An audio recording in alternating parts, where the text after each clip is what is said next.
Graduation is such a monumental achievement, and Joe is thrilled to be part of the celebration of this very special occasion. Many challenges have been conquered, perseverance has prevailed, and dreams are being realized. This day marks the beginning of many more dreams waiting to be realized. Please help me welcome to the stage Mr. Joe Grondin with his keynote address, Can You Believe?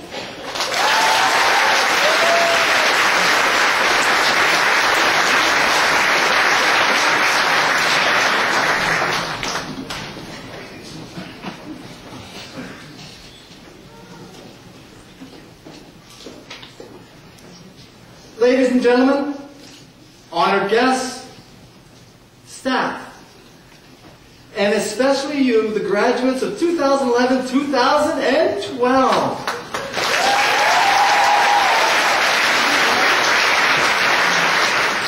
Can you believe you're sitting in those seats right now?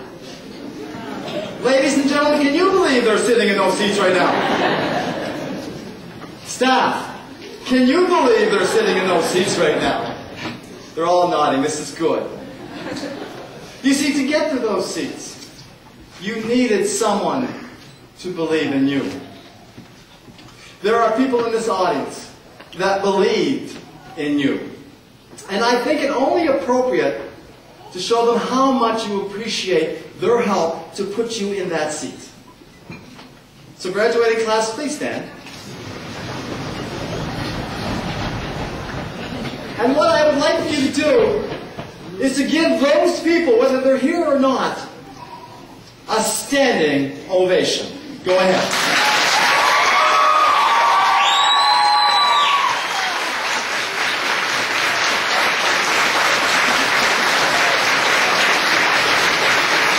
Thank you. Now I can go home and tell my wife I got a standing ovation. You see, I know it was difficult to get to that seat. And I started this presentation, Can You Believe? And there's many parts of believe. And the first part to believing is to believe in the possible. When you leave these theater doors, you'll have many more dreams to believe in. And sometimes as we get older, we start believing in the impossible instead of the possible. You proved today, here, that you believe in the possible. And you always had the belief in the possible. Do you remember, as a child, the little gaffer, believing that anything was possible? We used to dress up in our favorite superhero costume. In my case, Batman.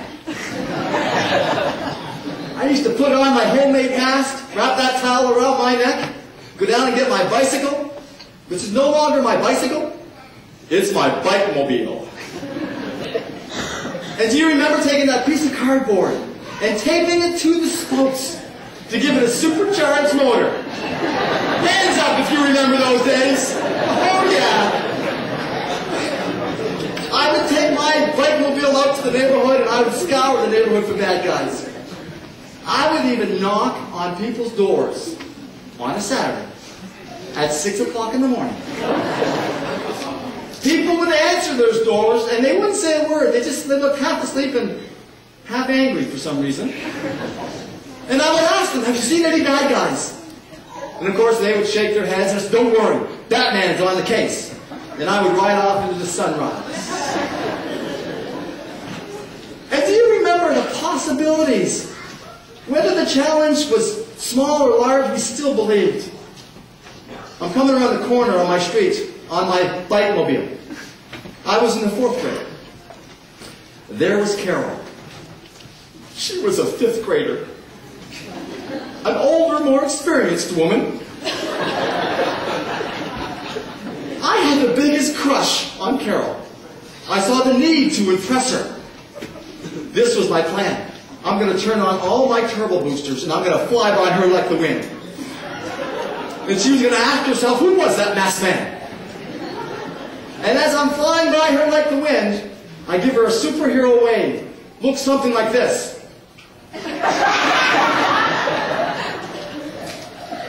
And out of all the excitement, I failed to realize there was a parked car on the side of the road. In direct route of my bike-mobile. And by this time, all turbo boosters were kicked in. My right mobile came to a sudden stop. And my body just kept right on going. And going. I think it's the first time Batman flew. I fell on top of that car, peeled myself off of that car, picked up my bike-mobile and I took it home, but I still remember believing in the possible. Believing that anything was possible. And I think we need to hang on to that belief. You've already proven here today that you believed in the possible.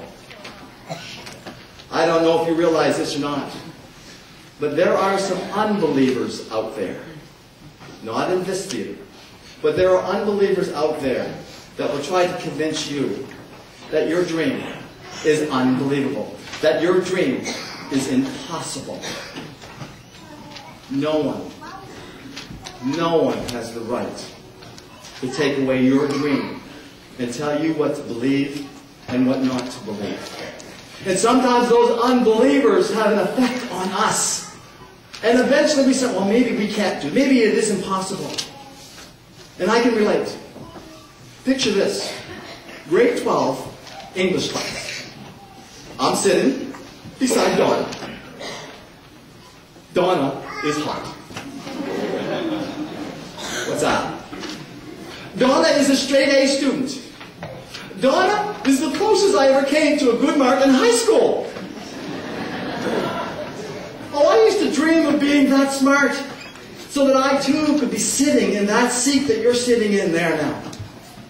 Parent-teacher interviews. We've all experienced them. Mr. Jones was showing my parents my marks. It was quite depressing, actually. Mr. Jones said, there is good news. My parents looked up in shock. I waited in anticipation. Yes, there's good news. Mr. Jones says, at least we know he's not cheating.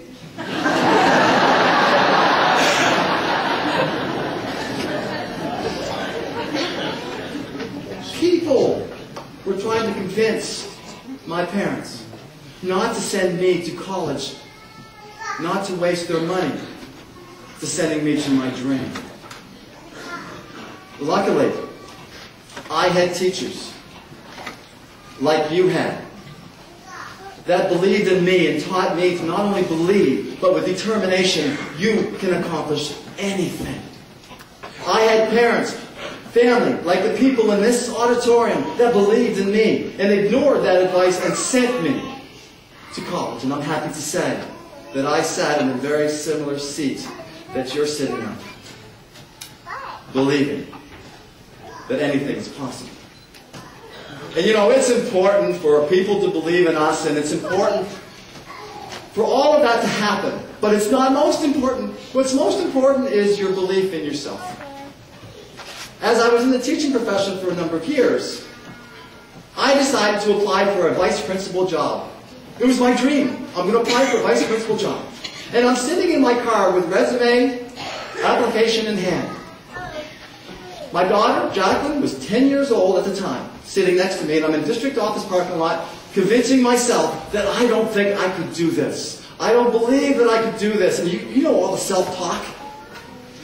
My daughter, Jacqueline, was sensing there was something wrong. She looked at me and said, Daddy, what's the matter? I said, honey, I don't know if I can do this. And this 10-year-old girl looked at me and said, Daddy, I don't know if you can do this. But if you don't try, how will you know? I said, how'd you get so smart? She looked at me and said, Mommy.